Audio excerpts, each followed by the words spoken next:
Welcome to Pending Final, the podcast about all things visual effects.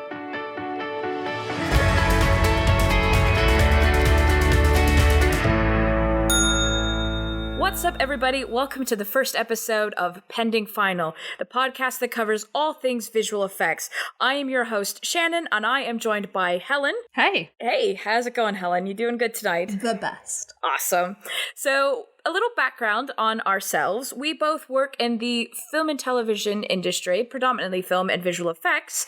I've been in the industry for about 15 years. Helen is about the same level. So I will hand it over to Helen to kind of give her background info. Hey, I have been in visual effects for a couple of years now. I've worked on a whole bunch of films that literally nobody liked. So, Terminator Genesis, Batman v Superman, Suicide Squad, Pirates of the Caribbean 5, all those things that did just splendidly at box office. Everyone had great things to say about them.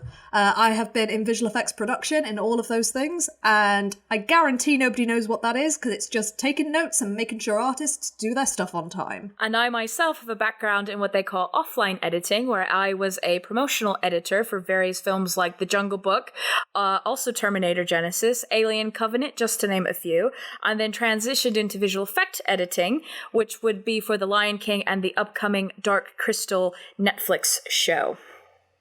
So, Helen, what is our first topic we are actually going to talk about in this podcast? Like, what do we want to tell people is the purpose of this podcast?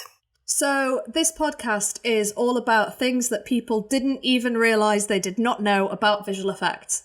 There's so much stuff that happens on your TV screens that no one fully understands, and everyone just kind of goes, yeah, they do that with CGI, or yeah, that's a visual effect, but no one fully understands it. So this podcast is just us telling you things you might be interested in knowing about how that magic ends up on your screen.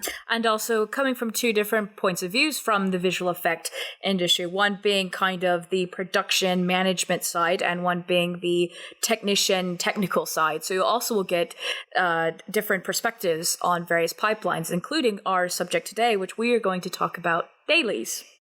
Yeah. I want to tell everyone about dailies. It's one of the words that you're going to hear literally all the time. If you ever start in the visual effects industry, you'll probably hear dailies probably about 200 times on your first day. And it's a noun, it's a verb, it's whatever you want it to be. So you daily your dailies to show them in dailies, and you do that daily. Brilliant. It's absolute nonsense. I couldn't have said it more perfect myself. That's brilliant. Yeah, pretty much. So Helen, break it down. What is because we'll start with you in terms of the production workflow. How is a general day in production for dailies? So for dailies, what we do is surprisingly every day. There's a pattern here. Imagine that. Artists are expected to show their work to a supervisor and get feedback and find out if their work is good enough.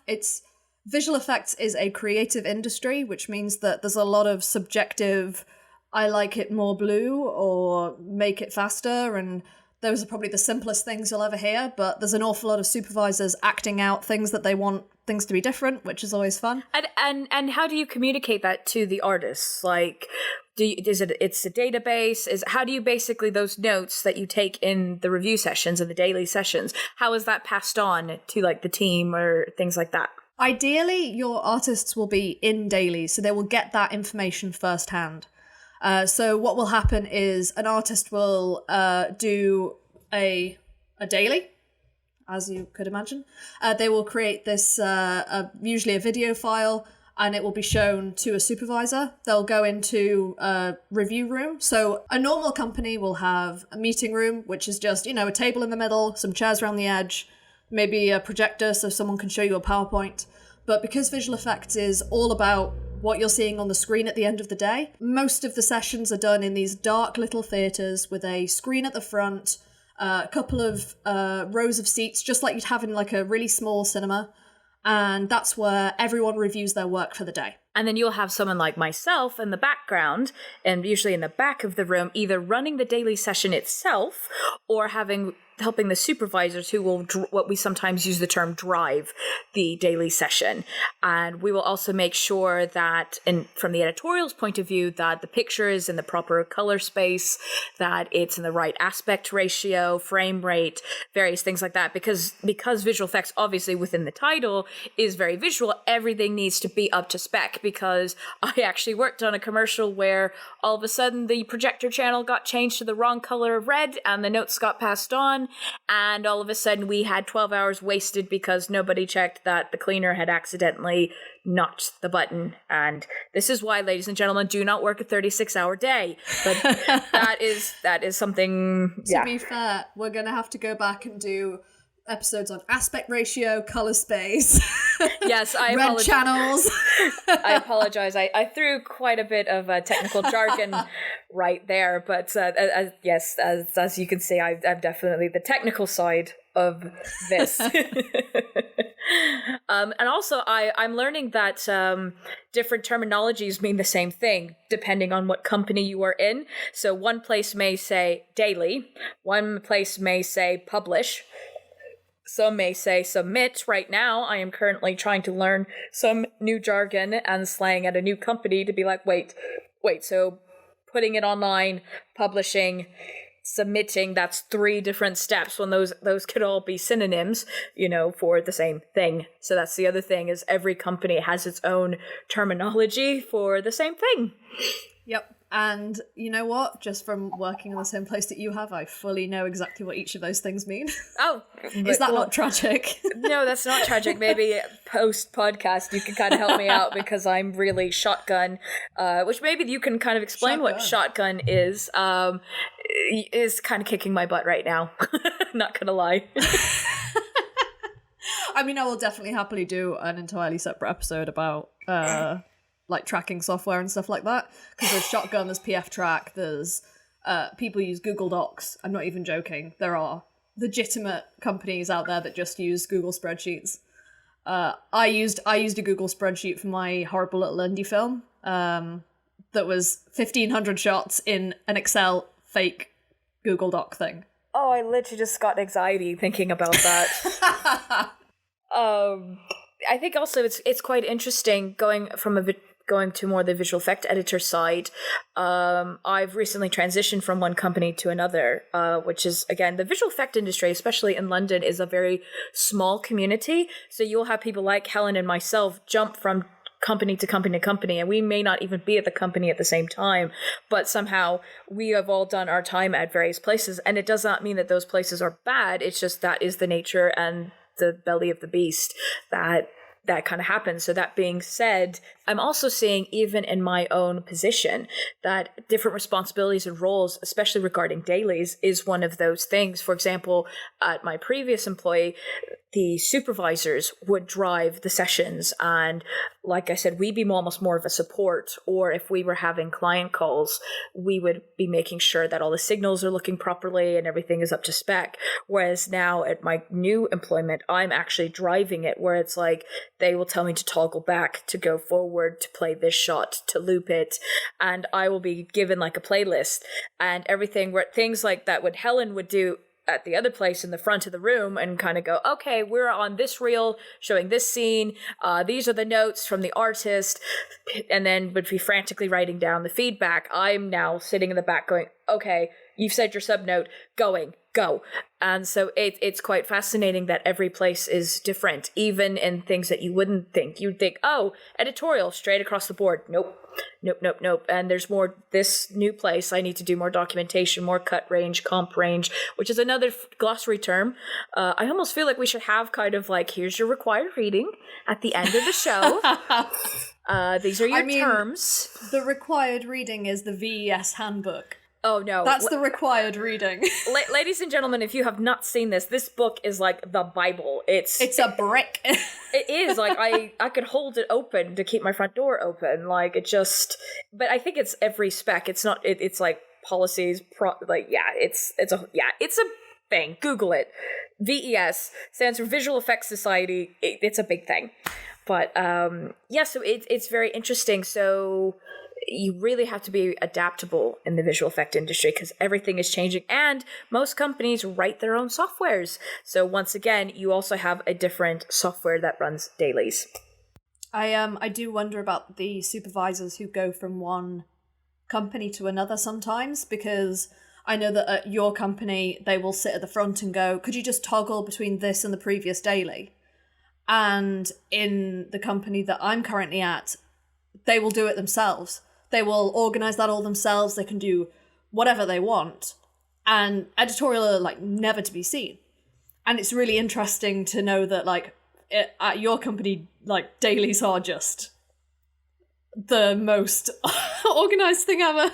Production run dailies in different ways depending on the facility that you're in. In some places, they will just go, here's a playlist, review it. In others, they are very much like, we have half an hour, there are 30 things to review, that's a minute per item, we need to go, approve it. And to be honest, that could just be like show to show or supervisor to supervisor, because some supervisors can talk forever and some are quite happy for you to just like power through it. Like some supervisors really want you to run that session and just be like, I don't care if you're having a conversation right now, just review it. Is this a yes or a no? I've had that on a show where like the supervisor has turned to me at the beginning and been like, so how many things do we have? 60. Okay, how long have we got? 45 minutes. And he just goes, okay, so just read out the shot, I'll bring it up, and it'll just be a yes or a no. And those are the best sessions, because you get so much done. But also, very much not the norm, because I've also had sessions where supervisors have gone, we have 10 things to go through in half an hour. Let's look at the first thing and talk for half an hour. So yeah, it just entirely depends on the show, where you're at with it, because some shows you start off and it's like, we've got, a year and a half to delivery, we can take our time. And then there's the ones where delivery is in 2 weeks, we've got to go. And it all completely depends. So what happens, because I'm thinking from a viewer perspective, so what happens after the daily session? Like we've talked about what a daily is, the process, it can be used as an adjective to this, or, an adverb. But after a session, how does it what's the outcome of these daily sessions? So in an ideal world, an artist will be working on a shot. They'll take it to dailies. The supervisor will give feedback. The production team will take notes and send those out so that everybody's got them. Hang on. Then the artist will go back to their desk, address those notes, come back the next day, show that daily of the improved shot, approved, final, get it on board, next department. Obviously, that's the ideal situation. Quite often it's daily, no, daily, no, daily, no, for weeks on end. There's a whole pipeline in visual effects, which it will differ slightly depending on the facility you're in, but it generally goes shot layout, animation, simulation, lighting, compositing. It's pretty much what it boils down to. There's obviously lots of different like offshoots and things go back and go round, and there are things that get skipped in some cases, but generally that's your order. So you want things to go all the way through that pipeline nice and smoothly. And to really sum it up, that's pretty much dailies in a nutshell.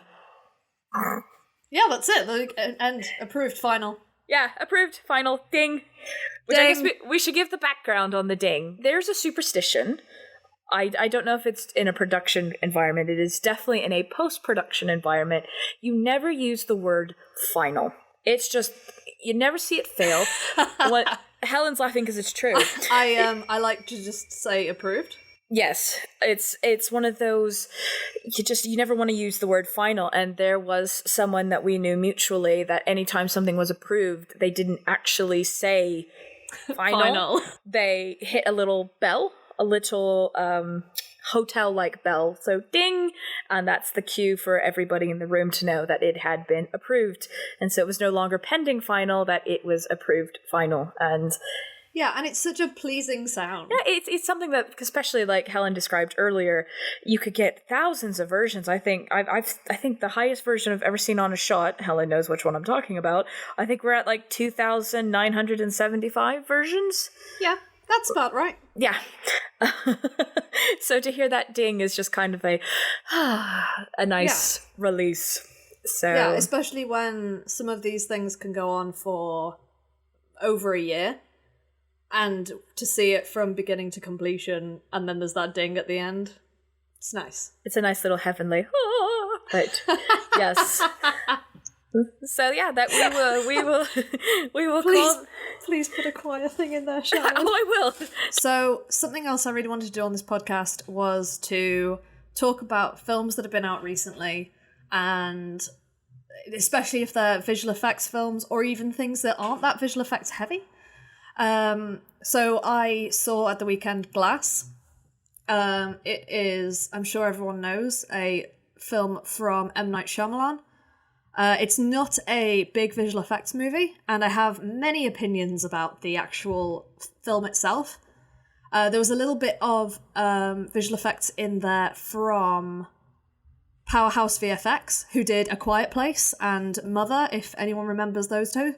Oh, I do. So there's not a huge amount of big special effects work, but the stuff they do is subtle and really good quality. It's a really solid movie, and I think an awful lot of the work, it looks like it was 2D work rather than big giant CG Thanos walking around, as you may have seen and will continue to see. But it's some really sort of solid work from them. It's also produced by Blumhouse, who do an awful lot of horror movies, so they're really good at these subtle, unsettling things. Oh, well, going back to, you were talking about Mother. Not Mother. I'm sorry. I was thinking of A Quiet Place. No, what was the other one? You said they did Quiet Place and something else. A Quiet Place and Mother. Oh, I was thinking Mama. Sorry. No. Sorry, guys. I failed. Major fail there, because I was talking about where, like, the creature crawls down the wall. That's very unsettling, but that's not that company, so never mind. Right. Wow. Okay. That was brilliant. I'm gonna just, yeah. I will propose a question. Do you feel that because films like Glass, or if they don't do well in the box office, the visual effects that can be quite well done, especially with the kind of less is more, is not recognized, and people just think, oh, it's a shit film, so it's gonna be shit visual effects and things like that? Do you feel that sometimes happens to films? I find it's the opposite. I think that if you've got a big budget film with big budget visual effects and the visual effects are bad, that is often blasted far more than a low budget film with low budget visual effects, which is poor. Because Glass has its problems, and most of them are story and writing based. It's absolutely amazing up until like the last half an hour, 20 minutes, when essentially the rest of the film might as well have not have happened, because it just, what happens is so frustrating. But all the work that's gone into it, that doesn't stop that from being great. Whereas if we look at something like, I'm going to have to say it, Fantastic Four, the new one, Fant Four Stick. That was big budget, that was expensive looking visual effects, but poorly executed, and it was brought up quite a lot. I know that a lot of films, they say, the CGI is really obvious when it's spaceships. You know, because of all those real spaceships they could be using in their place. Yes, this is something I think a few and like I know people kind of said that about the xenomorph in Alien Covenant. That was like, oh, it doesn't look real, or things. When we don't have a real world thing to base it on, of course it's going to be quite difficult to establish what's real and what's not. See, that's funny, because at least the xenomorph had a physical version of it at one point. So you've got the original Alien movie, you had guy in a suit, and it was very clearly physically present. Yes. I think there's a lot of times when I'm thinking about Wolverine Origins, there is a shot of him with his claws out, and he is holding them out in front of his face, in front of the mirror, and it looks like they're about to pass through him because you can't work out where they sit in the world, and it's just, I don't know if it's the compositing that was wrong or the lighting. It just looked bad, and it wasn't anything to do with how expensive the visual effects were. It was to do with how they were executed. Yes, because I know exactly what shot you're talking about, because I remember sitting in the cinema, and this was before I had a trained eye, that going, it felt like it had a couple different passes missing. Yeah. It was just a beauty pass. It didn't have the shadows, and this is also something, guys, we will get into in other episodes, is some of these terminologies we're using that in terms of like comp and everything, but it was missing like various passes. So yeah, it didn't have that sense of realism blended in, or it's the grade. Sometimes they put a color grade on it to make the visual effects seem seamless, like they're supposed to be there. But I know exactly what. I'm actually wondering if we go back to it, see if it's got any grain on it. I don't think it does. Because that could be it. It could be that there's no grain on those claws. Yeah. And that's what's making it pop out. Yeah. To be fair, they fucked up Deadpool in that. I mean, how do you make the Merc with a mouth not like have any speaking? Like, come on. But they did have a naked Hugh Jackman. I was very happy with that. I was like, okay, I'll take that. But yes. Yeah, I can quite happily sit and talk about most visual effects heavy films for a long time, just on a technical level. Yeah. And I feel there are other people that can as well, and I'm hoping that they will be interested in this podcast, because there will be people who are interested in these kind of things and want to know a bit more of an insider's view and a better view from a production side and a artist perspective as well, because then I feel like we've practically covered most bases. Maybe not, but you know what I mean. Yeah. Do you think that also comes down to the supervisors and their detail? Because they're the ones at the end of the day that are approving. It depends on the show. Because there are some supervisors who will quite happily... There are some supervisors who are very aware of how much things cost and will be like, okay, I have a time frame. We need to get this done in a couple of weeks. And there are some who are like, God, I want this to be perfect. And the ones who really want it to be perfect are sometimes the hardest ones to work with, because they won't let anything be approved. Yeah, it's you reach a point where you're like, we need this approved, otherwise we cannot finish the film. Actually, on that note, I really want you to re-edit Glass. Because I feel like there are a couple of moments there that they could have, like... Can I just... Yes, spoil it, please. Yeah. Okay. At the end of the film, essentially, all the superpowered people die. Oh. And the woman who was supposed to be, like, convincing them that they weren't actually superpowered was actually, like, from a government conspiracy thing where they make people who have superpowers believe they don't, and if they can't do that, then they kill them. Because they believe that there should be no God. It's Lex Luthor. Oh, okay. And it's so freaking... Right. This is me about Venom again. M. Night Shyamalan, obviously, he's not a very good writer of scripts, in my opinion.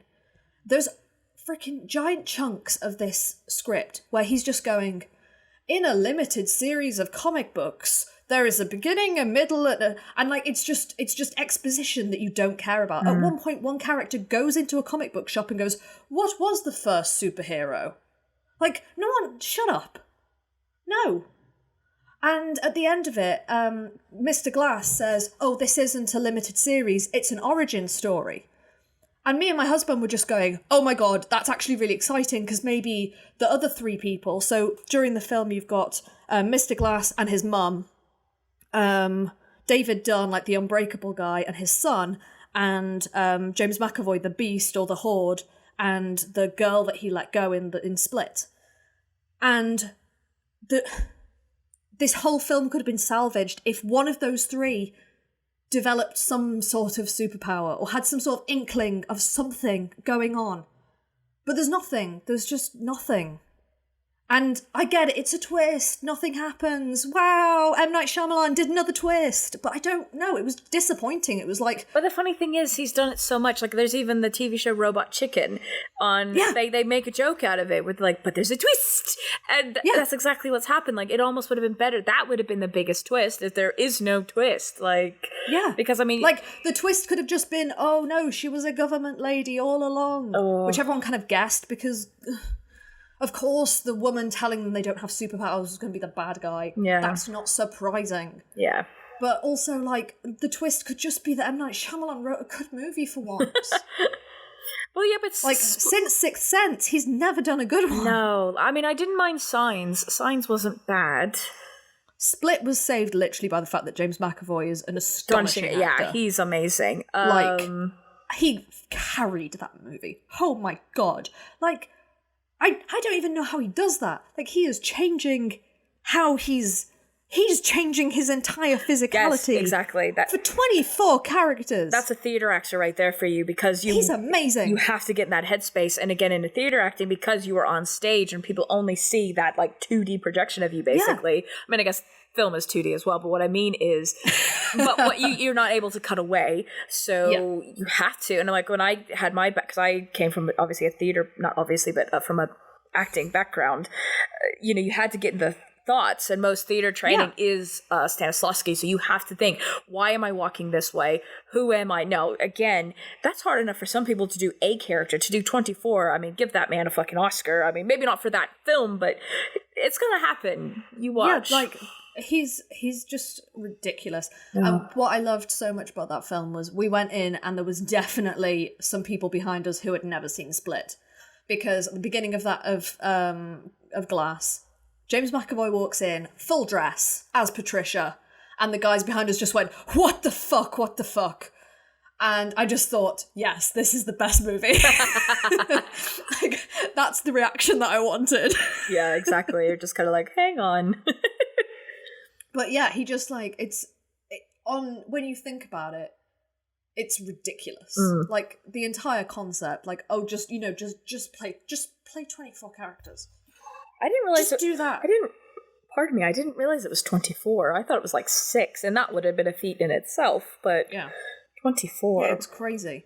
And yeah, the fact that you can tell them all apart, like, literally just the way that he either straightens up or holds his hands or just the freaking look in his eyes. Yeah, sometimes it's like, just... oh, cool, that's Hedwig. Oh, that's Patricia. Like, there he is. Like, it's crazy. Yeah. It's funny. Anyway, I have opinions. No, that's fine. And it's funny. Now I'm going to deep dive slightly into my other fascination, which is like psychology and things. The other thing is that multiple personality disorder and schizophrenia are not the same thing. They are not to be used interchangeably. So I had an opinion about this, like, when Split came out and all the trailers were like, he has multiple personalities. And I was just like, oh great, another movie where the mentally ill are characterized as monsters. And then you're like, oh no, wait, it's actually a movie about a monster and they think it's multiple personalities. Like, it's actually the opposite way round. There's the twist. Yeah, there's the twist. But I know there was some people that were saying that. And I definitely get where they're coming from. So... Oh, yeah. But it's one of those... I always take things, though, with kind of, like, a pinch of salt and just... Yeah, but... No, I actually haven't seen Split, but I've seen scenes from it. Split is on Netflix right now, so watch it. I know. I have no excuse. I should watch it on the train. So that pretty much wraps it up. Thank you for having listened to us. If you want to chat to us and give us some feedback, or would like to even just reach out and say hello, we're on a couple different social medias. So we are at Pending Final at Twitter, or we are at Pending Final Podcast on Instagram. We'll start trying to post some behind the scenes photos and just keep updates. I'll be showing kind of the post-production process and just keeping you updated there. And yes, also if you just want to get in contact, we're pendingfinal@gmail.com.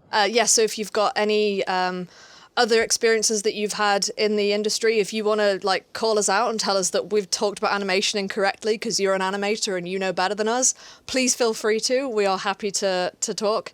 And also, if you can, rate, review and subscribe on iTunes or whatever your favorite podcasting platform is. It will do wonders for this beautiful little podcast. Thank you very much, and see you guys next time.